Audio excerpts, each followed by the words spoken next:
तानोको मण्डली बाइबललाई आफ्नो भाषामा अनुवाद गर्ने काममा प्रगति गरिरहेको थियो।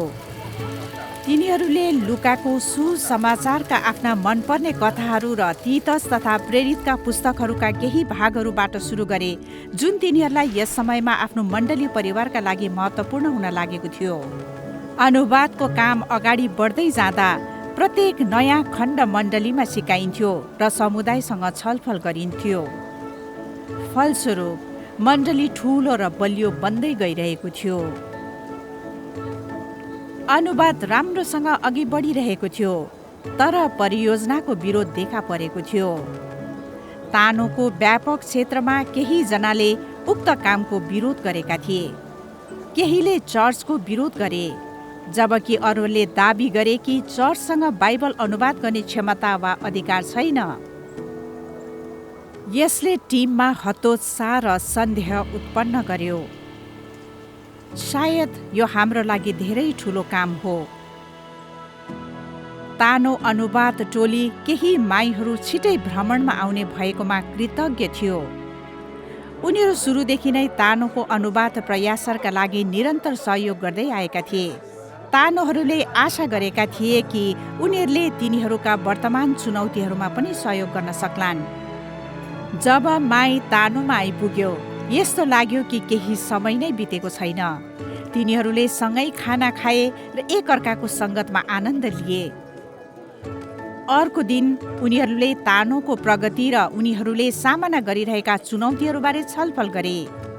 माईले तिनीहरूको अन्तिम भ्रमणदेखि भएका सबै घटनाहरू सुनिसकेपछि तिनीहरूले तानोका लागि प्रार्थना गर्न रोके र त्यसपछि यी शब्दहरू साझा गरे।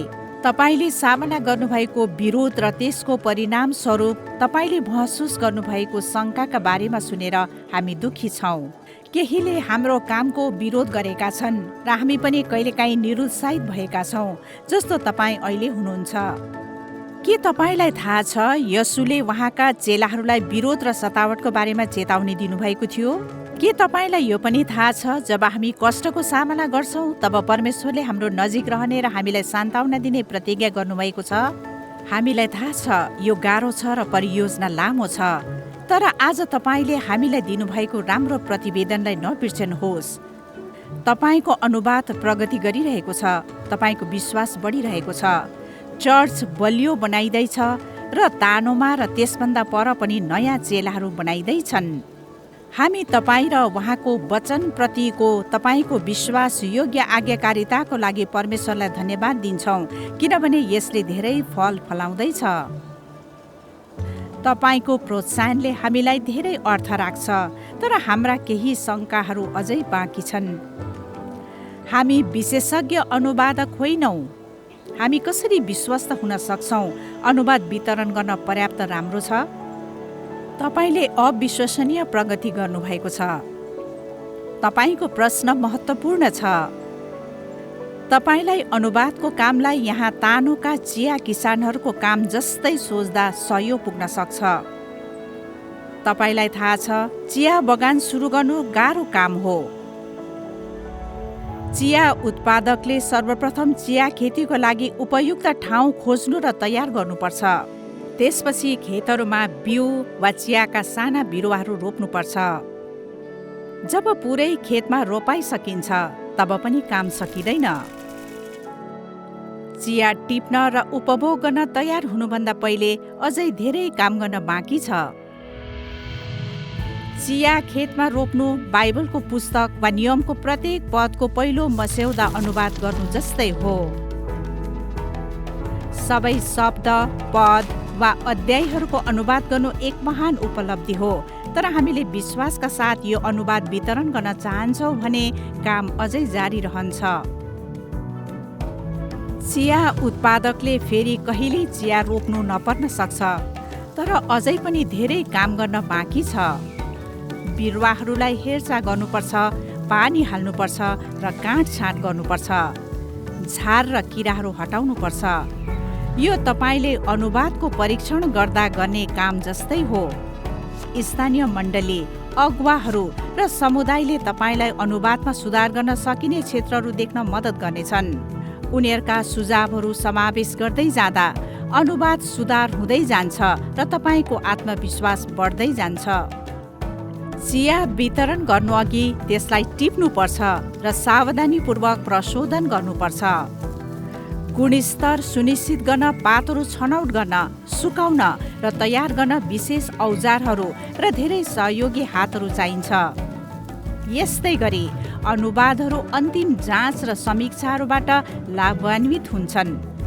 अन्य मण्डलीहरू, संस्थाहरू र विज्ञहरूले सहयोगी साधनहरू, स्रोतहरू र तालिमहरू साझा गरेका छन्, जसले अझ बढी शुद्धता र स्पष्टता साथ अनुवाद गर्ने हाम्रो क्षमता बढाउँछ।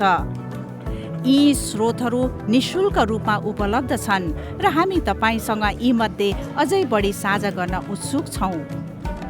अन्तमा चिया वितरण गरिन्छ र धेरैले यसको आनन्द लिन्छन्। यो यसको उद्देश्य हो। त्यसै गरी हामी बाइबललाई अनुवाद गर्छौँ ताकि यसलाई बुझ्न सकियोस्, लागू गर्न सकियोस् र अरूहरूलाई आशीर्वाद दिन वितरण गर्न सकियोस्। हामी आफ्नो अनुवाद कौशल सुधार्न परिश्रमी छौँ र मण्डली तथा समुदायबाट प्राप्त प्रतिक्रियालाई लागू गर्छौँ भने हाम्रो काम सुधार हुनेछ। अन्य स्रोतहरू र साझेदारहरूबाट नम्रतापूर्वक सहायता प्राप्त गरेर हामी हाम्रो अनुवाद वितरण गर्न आत्मविश्वास राख्न सक्छौँ। तर याद राख्नुहोस्, फसल काटिसकेपछि पनि जब तपाईँ चिया पिउँदै रमाइलो गर्दै हुनुहुन्छ, तपाईँले बिरुवाहरूलाई बेवास्ता गर्न सक्नुहुन्न। चियाको गुणस्तर कायम राख्न वर्षेनी पानी, छाया, घाम, किरा नियन्त्रण र झारपात नियन्त्रणको माध्यमबाट यसको स्याहार गर्नुपर्छ। त्यस्तै गरी अनुवादलाई निरन्तर कामको आवश्यकता हुन्छ। परमेश्वरको वचन परिवर्तन हुँदैन, तर भाषाहरू र संस्कृतिहरू परिवर्तन हुन्छन् र बाइबलको बारेमा हाम्रो बुझाइ सधैँ बढ्दैछ। अनुवादको गुणस्तर कायम राख्न भविष्यमा संशोधनहरू आवश्यक पर्नेछ। तानो र माईले साँझसम्म लामो कुराकानी गरे र माई अर्को दिन घर फर्किए। तानोले आफ्नो अनुवाद जारी राख्न प्रोत्साहित र अझ राम्रोसँग सुसज्जित महसुस गरे। यी अभ्यासहरू स्थापना भएपछि हामी तानो जस्तै अरूसँग राम्रो अनुवाद साझा गर्न आत्मविश्वासी हुन सक्छौँ।